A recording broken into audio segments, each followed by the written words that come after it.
Good evening, AC Valley, and welcome to the July 2021 School Board Workshop. Tonight's meeting will be conducted virtually, and I remind all school board members and administrators to keep your mic on mute until you're ready to speak. You can unmute your mic or raise your hand if you have questions or comments. We have many items to cover tonight, so I plan to get started on the agenda and have Tammy conduct the roll call.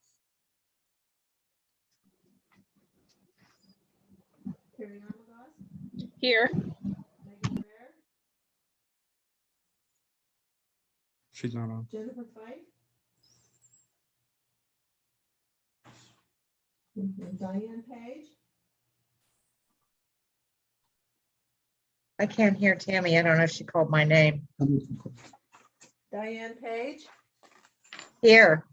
Corey Sherman. Here. Lena Southworth. Here. Janine Stump. Here. Kelly Terwilliger. Here. Mark Bertel. Here. And I'm going to ask Megan Dreher. All right, thank you. Thank you, Tammy. Jen's Fife here, just if I didn't say it. I'm sorry, Tam. We got you, Jen. Thanks. All right. And Megan's on vacation. Okay, thanks, Lena. Before I get into the agenda, I did want to provide the school board with an update on Senate Bill 554. This is a new law that requires PA agencies, towns, and school board to post their meetings 24 hours, post the agenda for the meeting 24 hours prior to the meeting. Governor Wolf on Wednesday signed into law a measure requiring state government agencies, school districts, and local municipalities to post their meeting agendas to the website 24 hours in advance for public review. They're also required to make copies of the agenda available for their meetings. We do have that posted on our website. I was able to work with Tammy, Jen, and Aaron to get that done.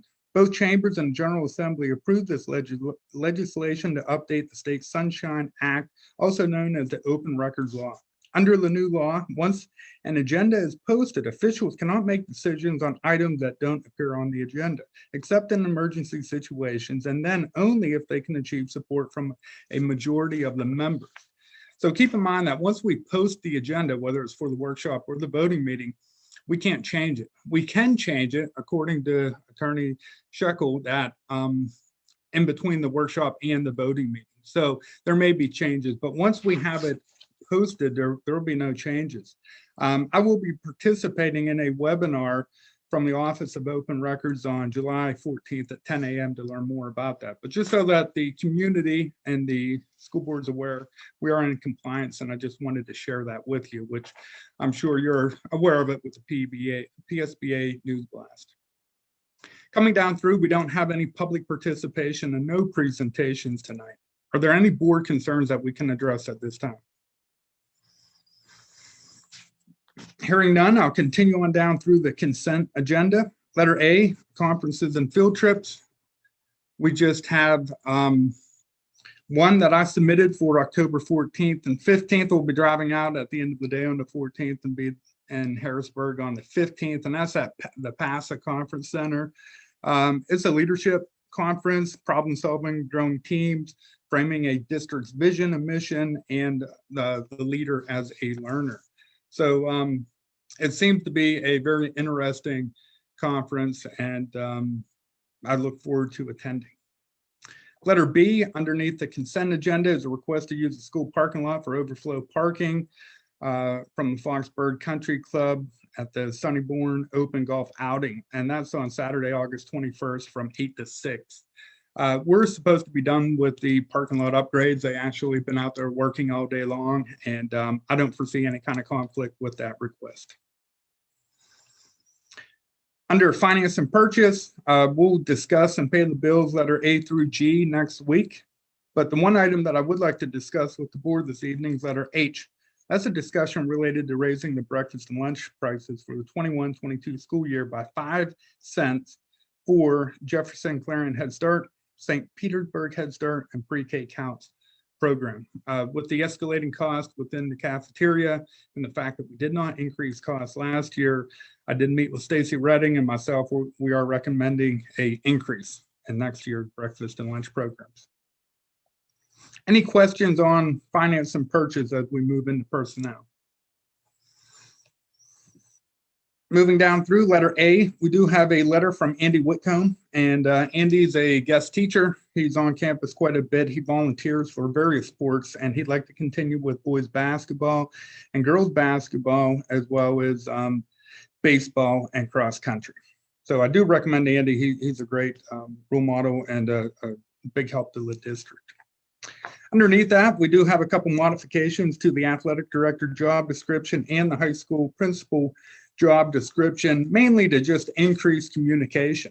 And on page 2 of the athletic director's job description, you'll see number 32, just be present at the face-to-face school board meetings to make annual or athletic reports and participate in the athletic committee meetings and provide information requested by the school board.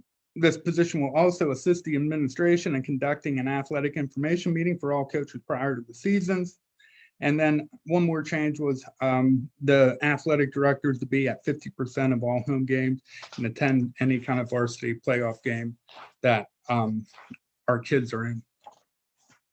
And then with the high school principal job description, we made a couple adjustments to that as well, managing all the coaches, overseeing the athletic program, present at 50% of all home varsity games and track meets, and then participate in the varsity playoff games as required through the KSAC. And then also, we're just going to make a shift with the athletic committee, and the high school principal will be running that particular committee. So he'll be serving as the athletic committee chairperson.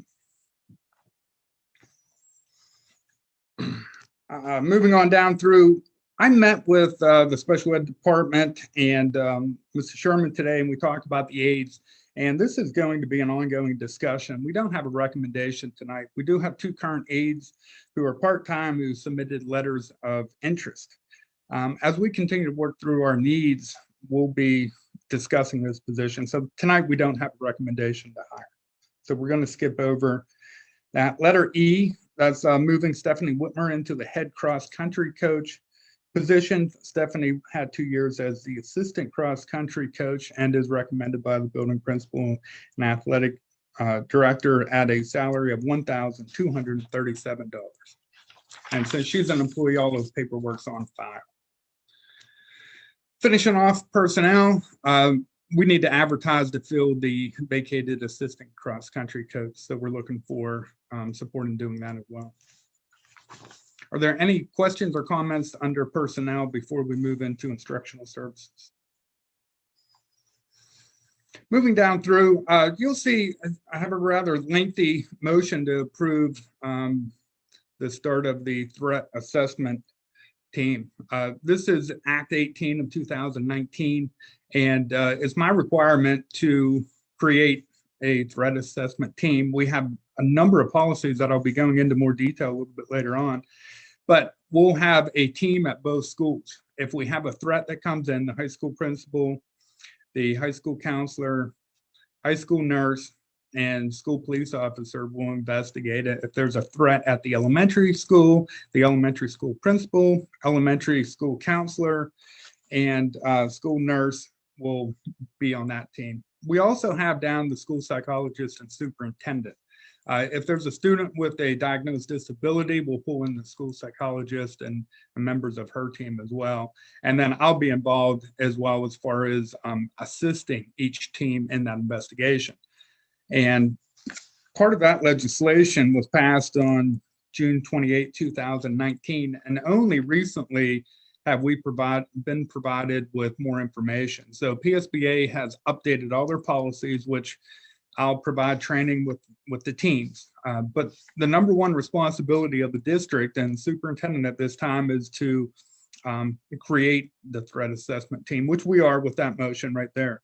We'll be appointing members from designated areas to work along with that core member group that we had just talked about. We got to establish procedures and implementation of these policies and facilitate opportunities for members of the team to participate in training. So this will be all new for everybody, and the training hasn't been developed, but as we continue to work, I'm assuming it'll come through IU6, and we'll set up training throughout the year. I am going to meet with that committee and then also notify the entire staff on the opening in-service day and then also share this information with our local community.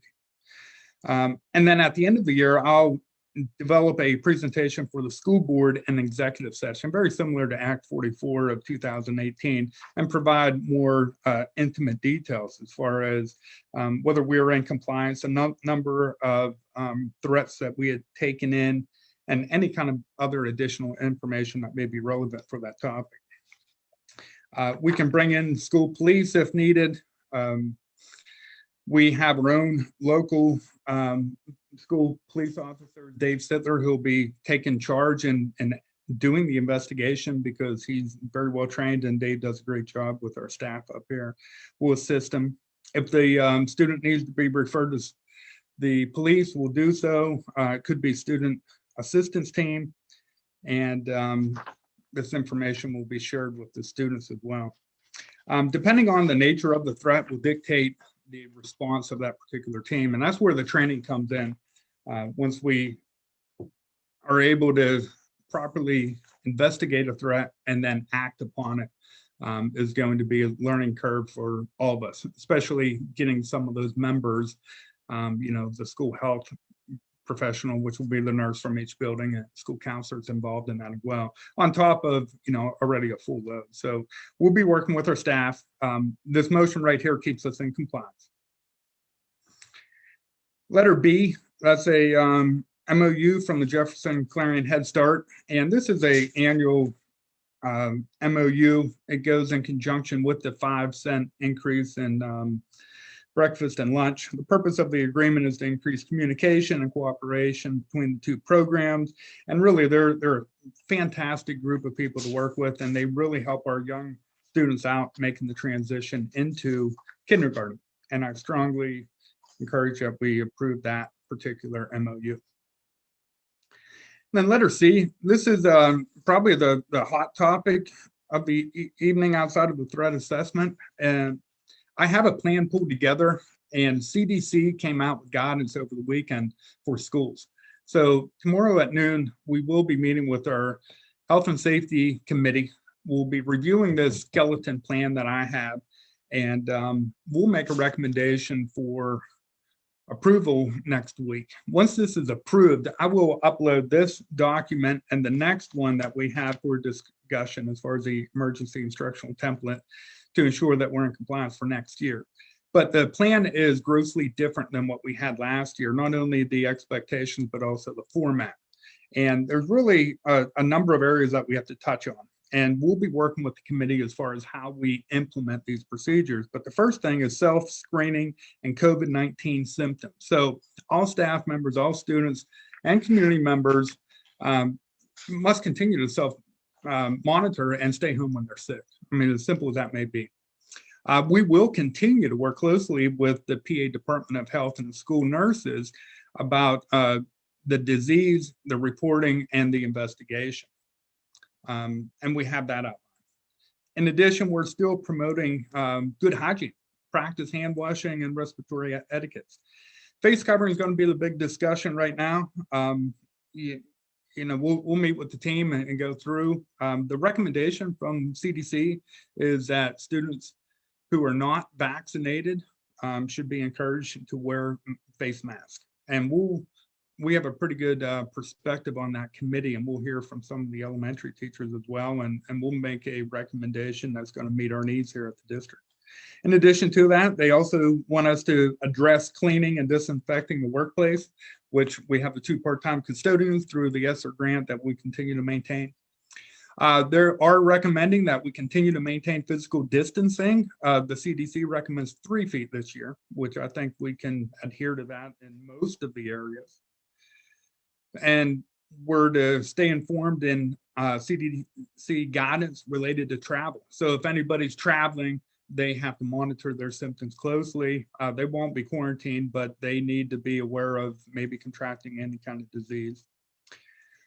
Monitor communication and confidentiality. And again, we need to be mindful of everybody's medical rights, and we can't just talk about people who are sick, and we don't and have not. We need to continue to participate in required training. I've already got a training set up for the opening in-service day to, again, teach us how to properly clean and disinfect our areas, and then stay informed and maintain best practices. So we'll continue to monitor any kind of updates and work with the Department of Health. Now, we're hoping to be back here face to face and get things rolling.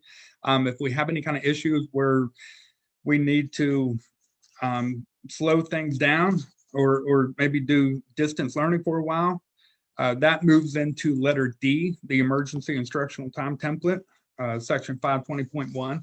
And I do have that completed, and I have that ready to be submitted. Very similar to our plan last year. Section 520.1 of the school code provides flexibility to meet the minimum instructional time requirements in the event of an emergency that prevents the school entity from providing for attendance of all pupils in a normal class setting. As occurred for the 2021 school year, Pennsylvania Department of Education considers the World Health Organization declaring the coronavirus a global pandemic, and in essence, giving us the ability to pick up our 180 days, 900 hours at the elementary school, 990 hours at the high school through remote instruction if we need to. So I know I covered a whole lot of information right there. And I wanted to take a break right now to see if there was any questions or comments. I just briefly reviewed that health and safety plan. I'll go into much greater detail next week once we meet with the committee and we get a solid plan together. I do have a general format ready to go for a discussion tomorrow. And that emergency instructional template, just like last year, if we do have any kind of situations that may require us to move into a distance learning model or even a hybrid. I even have a hybrid schedule pulled together too if need be. We'll be ready for that.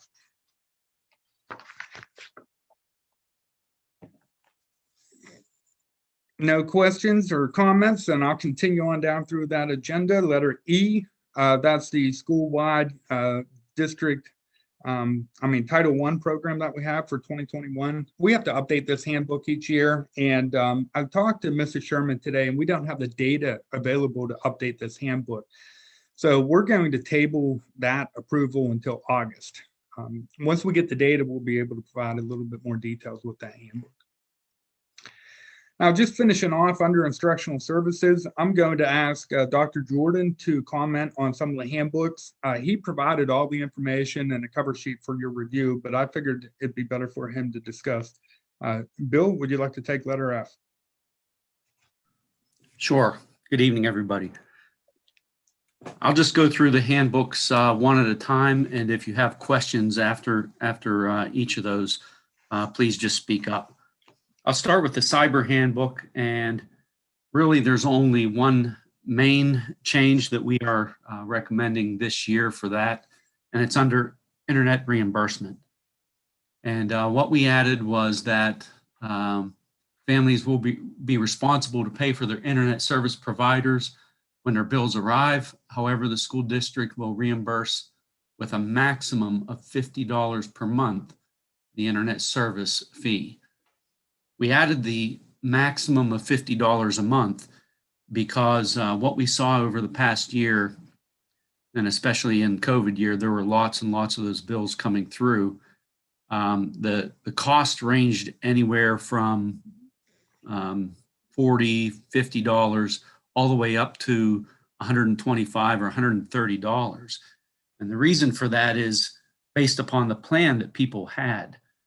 And we noticed that some families were asking for reimbursement for well over $100 because they had a plan that had additional lines to it and the maximum amount of data transfer.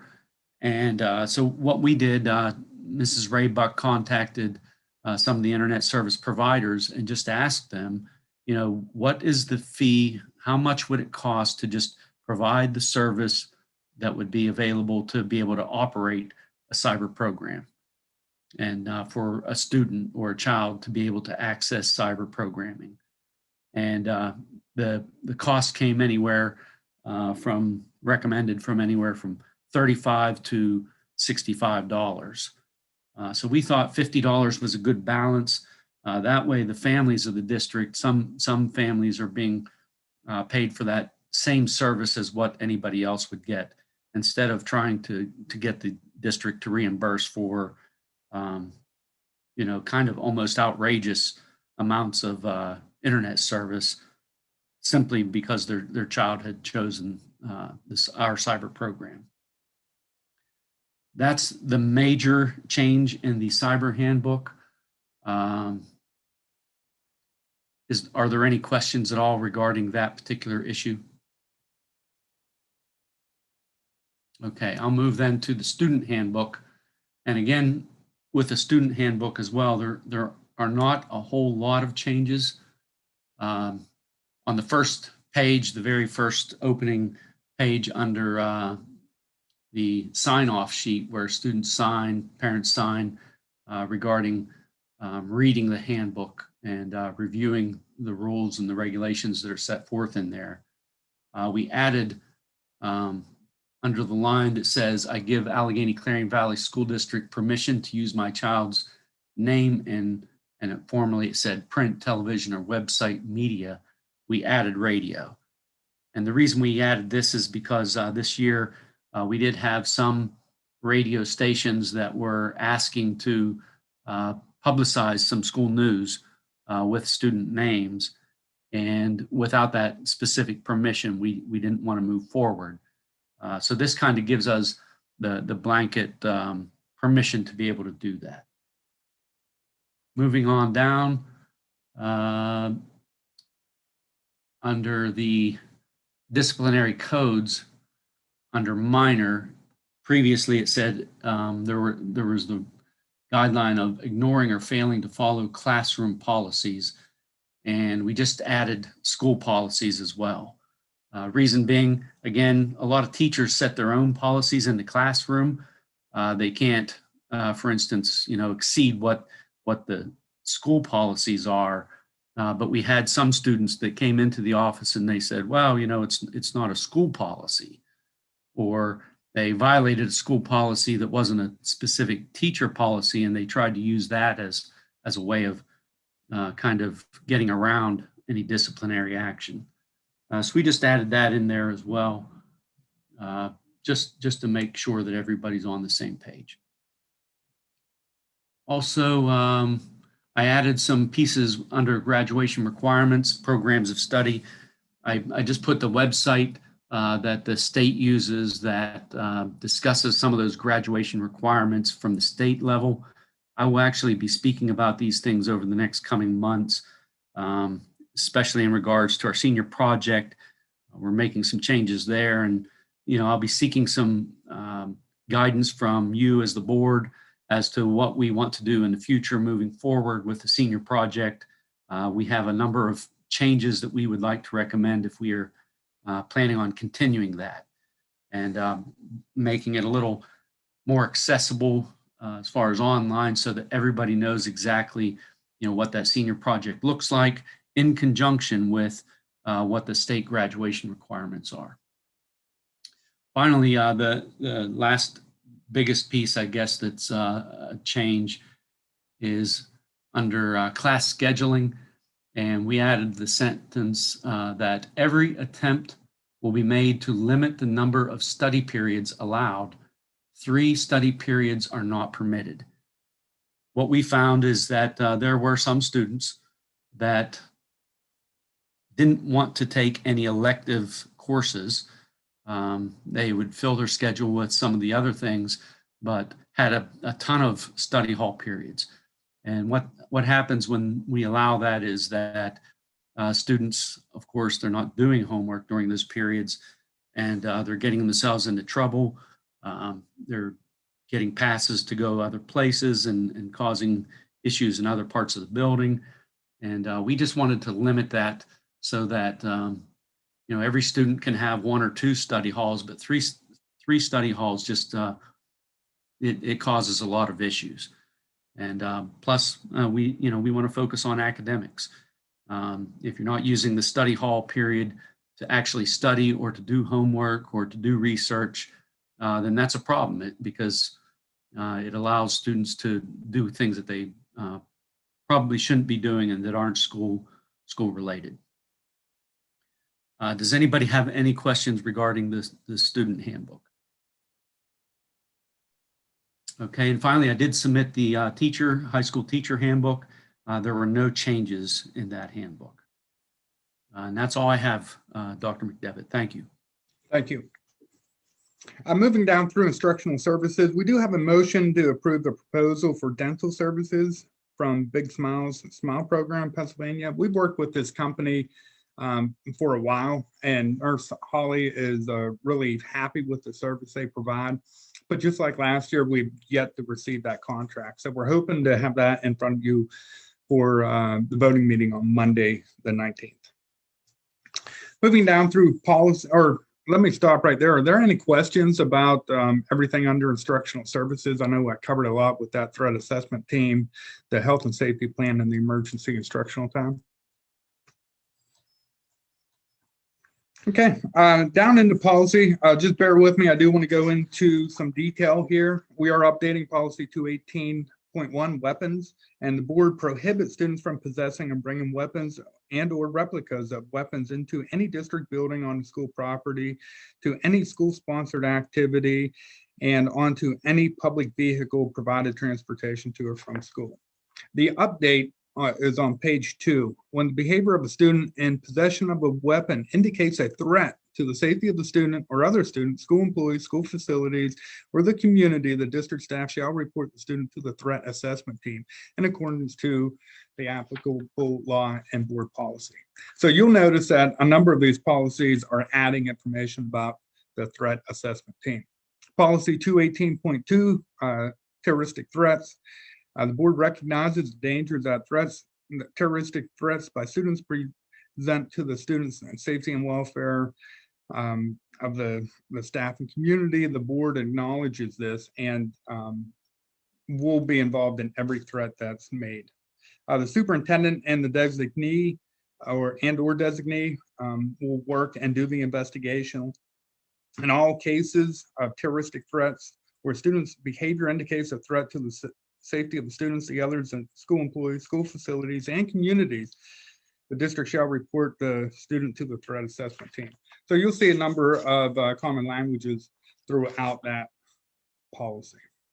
Threat assessment, this is a new policy, 236.1. Again, the board wants to maintain the health, safety, and welfare of the students, and we're updating this policy to ensure our compliance. Now, it puts the ownership back on that threat assessment team, because we're to create one assessment team for each building, which we will and have, incorporate the student assistance program when needed, school security personnel, law enforcement, behavioral health professionals, and the superintendent and school safety and security coordinator into providing not only an investigation, but also support and accountability for that threat.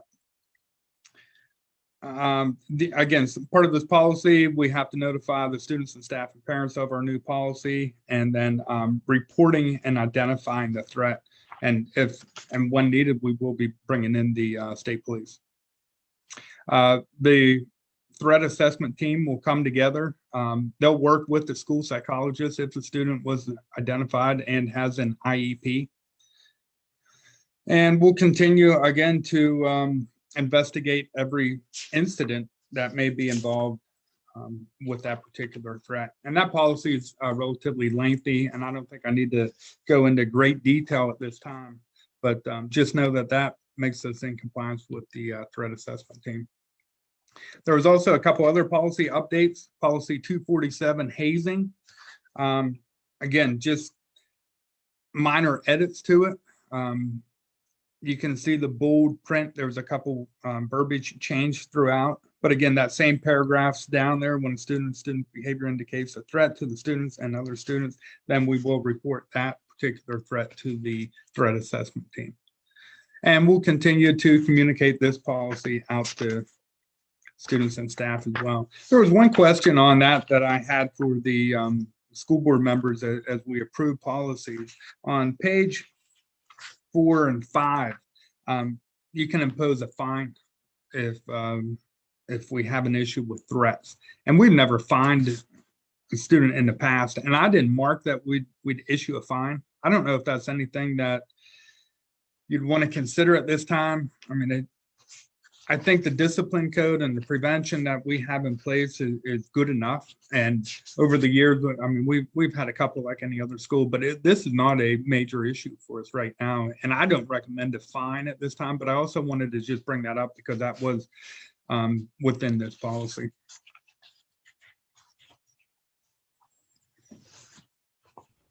Hearing nothing, I'm assuming that the board's in alignment with my philosophy.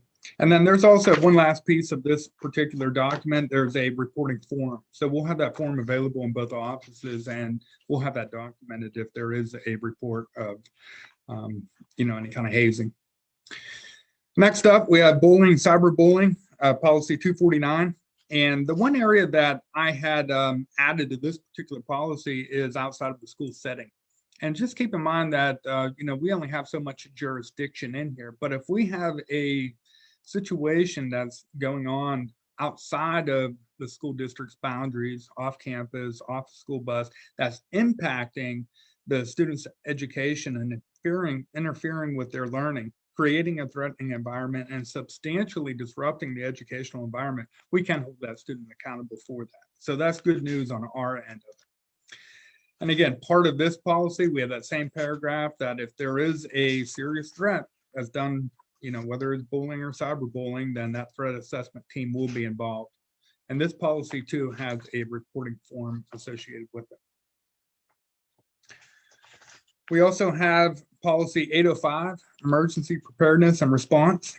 And this policy is encouraging us to work with PEMA. So the district, in cooperation with the County Emergency Management Agency and the Pennsylvania Emergency Management Agency, PEMA, shall provide implementation of a comprehensive disaster response and emergency preparedness plan consistent with the guidelines developed through PEMA. I've been working with Clarendon County Emergency Management for a good number of years. They have plans together. We do have our own safety plan here. What I'll do is sit down with Denny Logue and review this policy with them and see if they have any additional information or updates with their plan. But I know that last year they sent down their particular plan for the county. So we do have a emergency management plan for the county. And then another updated policy is school security personnel, policy 805.2. And this policy specifically addresses what kind of security personnel we have. And we have a school police officer. Keep in mind that our officer has the ability to investigate and detain a suspect. And if we have to issue an arrest, then we'll contact the state police and they'll come in and take care of that. So we're not going to have our police officer in the courts and filing charges and such, but we'll be working closely with the state police. The school police officer will be on the district's threat assessment team and participate in required trainings in the threat assessment process. And again, the same paragraphs written throughout there. This policy has just only been updated to tie into threat assessment. So there's a little bit of change within there. And it goes back to background checks as well. And we're in full compliance with our school police officer. We've had Attorney Shekel involved with it, but there has to be background checks. They have to go through all of their required training, and then we have to get that officer sworn in, which we did, and we're in full compliance right now.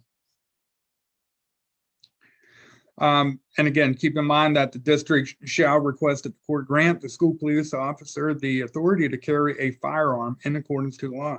And our school police officers are armed.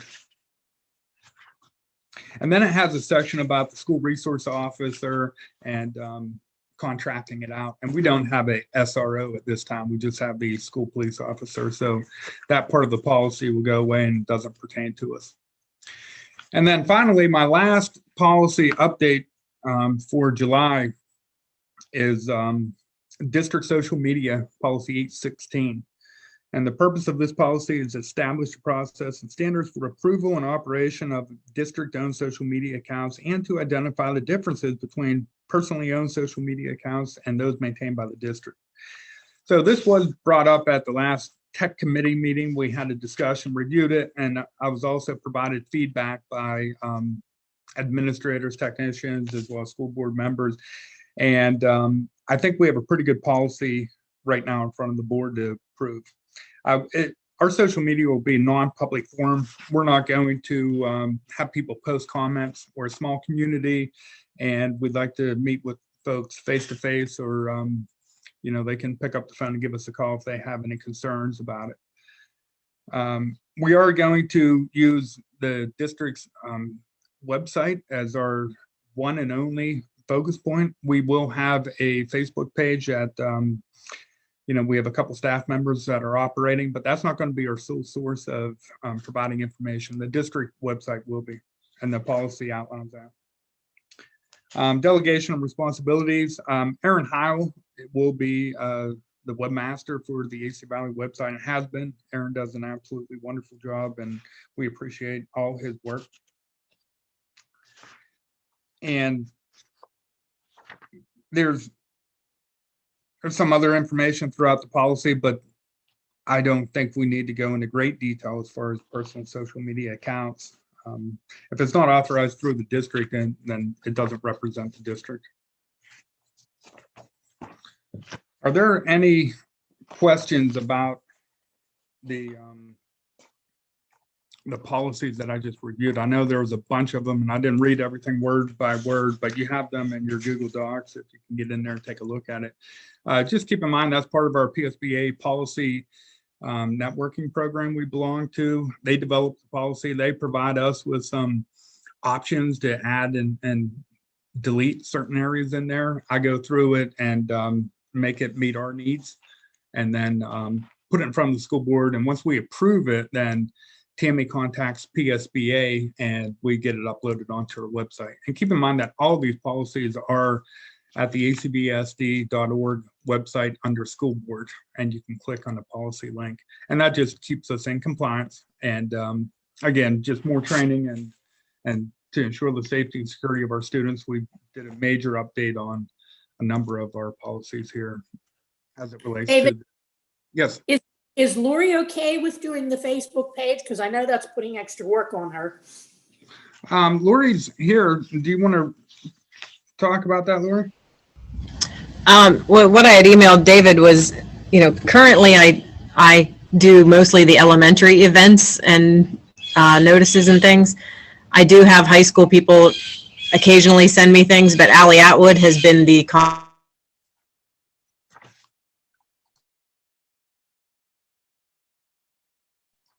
think you cut out on the floor.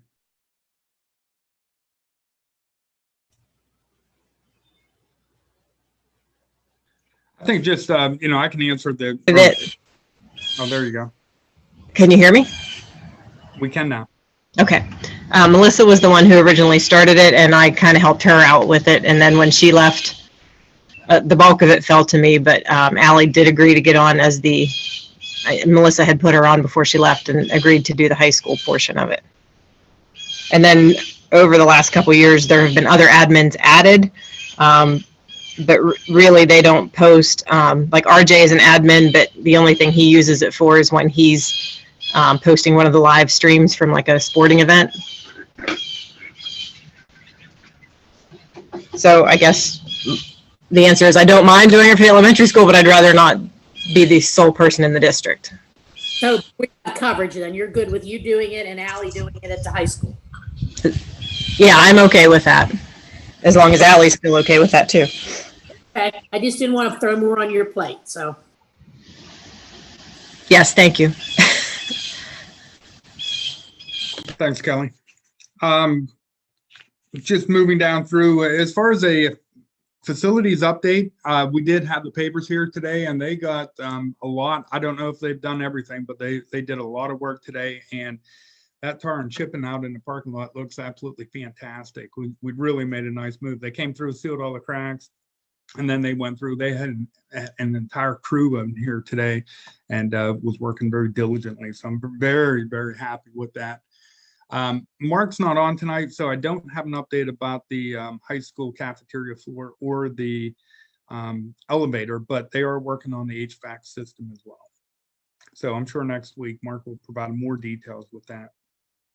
Under transportation, letter A, we just have one of our contractors, Jennifer Callender, moving Callender Transportation into Emlenton. So it makes her a little closer on a couple runs and maybe a little bit further away on one run, depending on the students and the first pickup. But, we're recommending making the move and approving that change of our address. That will impact Lori Sherman's end of year report as well. And then letter B, Pam Myers is very excited to add a 10-passenger 2016 Ford Transit van to her fleet for the 2021 school year. So we'll approve this, again, to be in compliance with the auditors and to ensure that Pam can use this vehicle. She sent a picture of it. It looks fantastic. So we're recommending Pam add that vehicle to her fleet. Any questions on transportation? Just moving down through the reports, we'll come back to most of them, but we did have a technology committee meeting 2 weeks ago, and we reviewed that social media policy, and we talked about a new chairperson, and we also talked about the future of that particular committee. And the group that met feels that we can use that committee when needed. So we don't necessarily have to meet on a regular basis, but maybe if we have a technology issue that we have to resolve, or maybe we have additional funds coming in through the ESSER grant and we're looking to find a way to spend that, then we can get that committee pulled back together. And it's been a wonderful committee, and I don't want it to dissolve, but just everything's going very well. Jeff and Aaron are doing great, and the support system they have in place is fantastic as well. So I think the committee has been used very effectively over the years. And that's the only update that I have underneath miscellaneous. Is there anything else that any of the board members would like to bring up, or any kind of clarification that you're looking for at this particular time?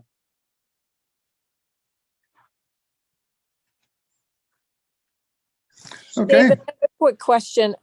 You had Sure. said that during the threat assessment, that if someone is, has made a threat to the school, you'll put them through the student assistance program.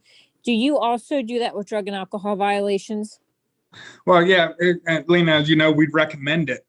Sometimes the parents and the student doesn't want to participate in it, but yeah, and maybe Bill and Lori could talk a little bit further about it. They sit on those SAP teams and have done so for a good number of years. Bill, do you want to address that at the high school? Yes, we haven't, in 10 years that I've been at AC Valley, we haven't had any alcohol issues at the high school. We have had some drug issues, and we always make that recommendation, and that I know of, we haven't really had anybody refuse it. I try to put it in as part of the the disciplinary part of it, so that we give the students the help that they need to be able to understand what exactly those actions entail, and how to change things when it comes to that. Okay, thank you. I've not had drug or alcohol issues at the elementary. So, but certainly if we did, we would put them through that program and use that process. Thank you, Bill and Lori. Any other questions or comments before we end the meeting for this evening? Hearing none, we'll go ahead and log off. Just keep in mind that Monday, the 19th at 5 o'clock, I'm going to be hosting a stakeholder feedback session down at the elementary cafetorium. And I'd like to invite all the school board members and administration to be part of that. I foresee the meeting going from 5 to 5:45, and then we'll move right into the voting meeting. We just need to get some feedback from our community on the ARP ESSER money, and then to start the discussion about the comprehensive planning process. So if you're available and can come in a little bit early next week, we do encourage you. And if not, 6 o'clock will be fine. And I'll see everybody then. Have a great evening, and stay safe out there. Thanks, everybody. Have a good night. Night, everyone.